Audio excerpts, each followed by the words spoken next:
Welcome dear student. আশা করি উচ্চ মাধ্যমিক ইংরেজি পরীক্ষা সবার খুব ভালো হয়েছে। প্রশ্নের মান খুব একটা স্ট্যান্ডার্ড থাকায় এবারের পরীক্ষা অনেকেরই খুব ভালো হবে এবং খুব ভালো নম্বর আসবে। আজকে আমি যে ছোট প্রশ্নগুলো রয়েছে এবং গ্রামারের যে প্রশ্ন উত্তরগুলো রয়েছে সেগুলো নিয়ে আলোচনা করব। তো দেখে নাও যে কোনটা উত্তর সঠিক হবে এবং গ্রামারের কোনটার উত্তর কী হবে সেগুলো আমি কিন্তু নিয়ে আলোচনা করছি। এমসিকিউ এর যে প্রশ্নগুলো ছিল, প্রথমেই প্রোস থেকে দ্য আইজ হ্যাবিট থেকে প্রশ্নটা এসছে যে the eyes of the narrator were sensitive to light and darkness. এরপরে স্ট্রং রুটস থেকে যে strong roots is taken from, এই স্ট্রং রুটস এই যে গল্পটি এটা নেওয়া হয়েছে ডক্টর এপিজে আব্দুল কালামসের অটোবায়োগ্রাফি উইংস অফ ফায়ার, বাংলায় যেটাকে আমরা অগ্নিপক্ষ বলে জানি। তো এই বিখ্যাত লেখা কালামের আত্মজীবনী, যেটা পড়তে গেলে মানুষের অনেক জীবনের কিন্তু পরিবর্তন আসতে পারে। তার একটি মাত্র তার খুব প্রথম দিকের অর্থাৎ তার অটোবায়োগ্রাফির প্রথম দিকের অংশ এই strong roots. Thank you ma'am থেকে এসছে যে Mrs Jones put a half Nelson about his neck. এই যে হাফ নেলসনটা কি? A half Nelson is a wrestling hold.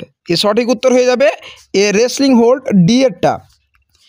এরপরে 3 কোয়েশ্চেন থেকে যেটা এসছে the hermit unfastened man's clothing. The word unfastened means, এখানে অর্থগুলো কিন্তু এসছে পরপর দুটোই যে দেখলাম এমসিকিউ, দুটোতেই কিন্তু অর্থ এসেছে। তো আনফাস্টেন্ড মিনস, আনফাস্টেন্ড বলতে কি টাইট মানে তো বাঁধা, আর আনফাস্টেন্ড মানে খুলে দেওয়া।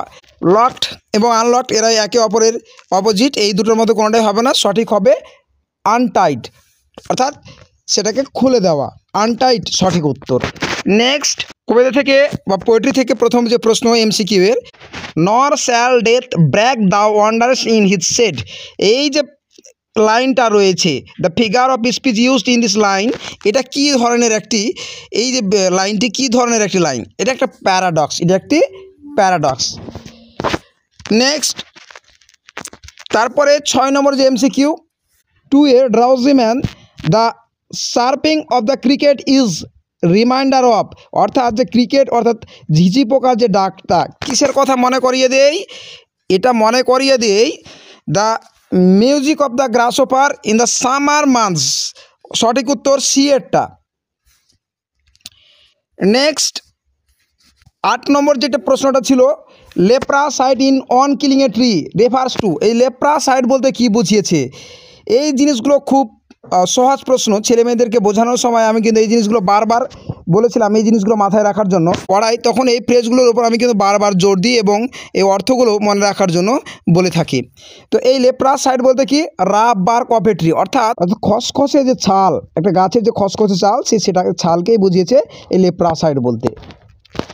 Next gentle without guile. Here without guile means কি? গাইল মানে কি ছলনাবিহীন, নিষ্পাপ, মানে এটা একটা পবিত্রতার প্রতীক। তো এই উইদাউট গাইল মানে কি? এটা একটা পবিত্রতার, পিওরিটি অ্যান্ড ইনোসেন্ট, মানে নিষ্পাপ, পবিত্র এবং নিষ্পাপের প্রতীক হচ্ছে এই গাইল। তো সঠিক উত্তরটা হয়ে যাবে পিওর অ্যান্ড ইনোসেন্ট। নেক্সট তারপর আছে ড্রামা থেকে MCQ, the name of the Lomov's dog. যে দুটো কুকুরের কথা উল্লেখ রয়েছে, একটা স্কুইজার একটা গেস হচ্ছে লোমবের কুকুর এবং স্কুইজার নাতালিয়াদের কুকুরের নাম ছিল স্কুইজার। তো সঠিক উত্তর হয়ে যাবে a guess. Next while sleeping Lomov might get a pull for, অর্থাৎ যখন সে ঘুমাতো তখন সে কতবার টান পেত? তো প্রায় 20 বারের মতো সে তার টান আসতো, তারপরে তার ঘুম আসতো। তো সঠিক উত্তরটা হয়ে যাবে 20 times. Next Chubukov says that a weight is off, অর্থাৎ একটা বোঝা নেমে গেল। হ্যাঁ, weight is off his shoulders, তার ঘাড় থেকে একটা বোঝা নেমে গেল। কখন এই কথাটি চুবুকভ বলেছিল? কখন? যে যখন দেখলো যে Lomov and Natalia are getting married, তারা যখন বিয়ে করছে। সঠিক উত্তর হয়ে যাবে option C. Next according to Natalia Lomov's aunt was, তো নাতালিয়ার মতে লোমবের যে আন্ট একজন কে ছিল? এ ব্যাক বিটার, অর্থাৎ যে পেছন থেকে খুব কথা বলে, যেটাকে আমরা কুটনি বলে জানি সোজা কথায়। তো গ্রামার থেকে যে প্রথম প্রশ্নটা রয়েছে ডু অ্যাজ ডিরেক্টেড, 1 নম্বর রয়েছে I wanted a pair of blue suede shoes said the boy change the mode of narrations, অর্থাৎ ন্যারেশন চেঞ্জ করতে বলেছে। তো এর সঠিক উত্তরটা কী হয়ে যাবে? The boy said that he had wanted a pair of blue suede shoes. যারা এটা করেছে তাদের উত্তর সঠিক হবে। নেক্সট 2 নম্বর যেটা ছিল, I do not recall the exact number of people she fed everyday. এটাকে অ্যাফার্মেটিভ করতে বলেছে। এই গ্রামারগুলো কিন্তু আমি প্র্যাকটিস করিয়েছিলাম, বারবার প্র্যাকটিস করিয়েছিলাম টেস্ট পেপারের বেরোনোর পরে, টেস্ট পেপারের আগেও আমি 2বার কিন্তু প্র্যাকটিস করিয়েছিলাম। তো I do not recall the exact number of people she fed everyday, এটা কিভাবে করা যেতে পারে?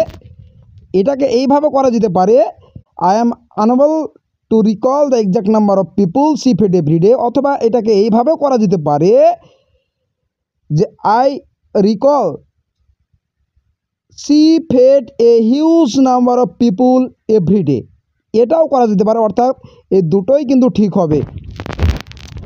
এরপরে ভয়েস চেঞ্জ রয়েছে, খুব সহজ একটি ভয়েস চেঞ্জ দিয়েছে, সবাই পারবে এমন একটি voice change. He was not release, was not কেন? যেহেতু ডিড নট আছে, পাস্ট ইনডিফিনিট আছে, পাস্ট ইনডিফিনিটের ক্ষেত্রে ওয়াজ অথবা ওয়ার আছে, হি এর পরে আসবে ওয়াজ। হি ওয়াজ নট রিলিজড, ভার্ব 3, ভার্বের যে পাস্ট পার্টিসিপল ফর্ম আছে সেটা নিয়ে আসতে হবে। He was not released by her, খুব সহজ একটি voice change. 4 number, seeing the czar he greeted him and went on digging, rewrite as a complex sentence. আমি এটাও প্র্যাকটিস করিয়েছিলাম এবং খুব সহজ একটি কমপ্লেক্স সেন্টেন্স করতে দিয়েছে। তো কিভাবে করা যেতে পারে? জারকে দেখলো এবং তাকে অভিবাদন জানিয়ে সে তার খোঁড়ার কাজটি চালিয়ে গেল। অর্থাৎ এইভাবে করা যেতে পারে, when he saw the czar, comma he greeted him before continue to dig, এটা করা যেতে পারে। অথবা এটাও করা যেতে পারে, when he saw the czar he went on digging after greeting him. Next 5 number, split into 2 single sentence. স্প্লাইডিংটা খুব সহজ। The window was open, I faced it, এটা করলেই হবে। যে প্রথমে তিনি দেখেছিল, যেহেতু অন্ধ ছিল, প্রথমে সে অনুভব করেছিল যে উইন্ডোটা খোলা ছিল, তখন সে মুখ বাড়িয়ে দেখার ভঙ্গিমা করেছিল। তো প্রথমে হবে কি, the window was open, then I face it, I faced it. Next 6 নম্বর, ইন্টারোগেটিভ সেন্টেন্স করতে বলেছে। ইন্টারোগেটিভ নাকি কোয়েশ্চেন করতে হবে। এটা যদি আমরা ইন্টারোগেটিভ করি তাহলে উত্তরটা হবে এইরকম, do good neighbours behave like that Stephen, question mark. Next, fill in the blanks with appropriate article and preposition.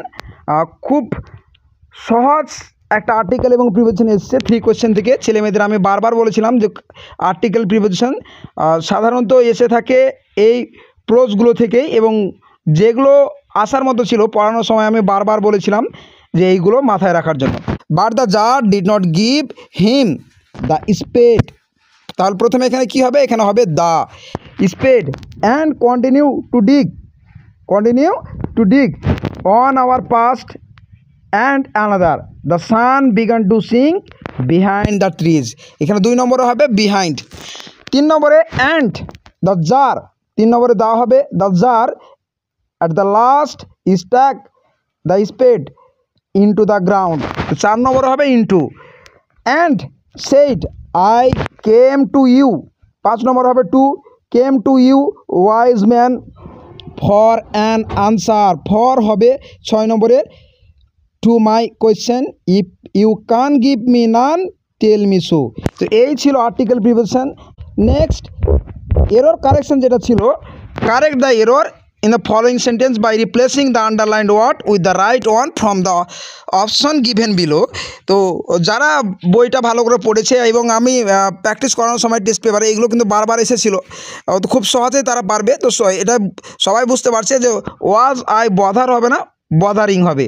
তো was I bothering, was I bothering you when I turn that corner, তো সঠিক উত্তর কোনটা হয়ে যাবে? Bothering. এরপরে যে writing skill আছে, রাইটিং স্কিল আমি দুটোই বলেছিলাম, ছেলে মেয়েদের দুটোই কিন্তু কমন এসছে। প্রথমে যেটা ছিল ব্লাড ডোনেশন ক্যাম্পের ওপর রিপোর্ট, এটা আমি করিয়েছিলাম, আমি সর্বপ্রথম এই রিপোর্টটাই কিন্তু করিয়েছিলাম। এবং তারপরে কিন্তু কমনটা আরেকটা কমন দিয়েছিলাম যে হেডমাস্টারকে চিঠি, যে স্কুলে যে লাইব্রেরির যে বইগুলো আরও যাতে বেশি করে রেফারেন্স বইগুলো রাখা হয় তার জন্য চিঠি, এটাও কিন্তু আমি পরে কিন্তু দিয়েছিলাম। অর্থাৎ আমার প্রায় প্রথম দিকে আমি 4-5টা মাত্র রিপোর্ট করেছিলাম, সেখান থেকে কমন এসছে। এবং লেটারগুলো থেকে আমি মাত্র কয়েকটা লেটার দিয়েছিলাম, তার মধ্যে থেকে কমন এসছে। তো সুতরাং দুটো রাইটিং কমন আসা মানে একটা কঠিন ব্যাপার বলতে গেলে কমন দেওয়ার ক্ষেত্রে, কিন্তু ছেলে মেয়েদের খুব ভাগ্য ভালো যে দুটো কমন চলে এসেছে।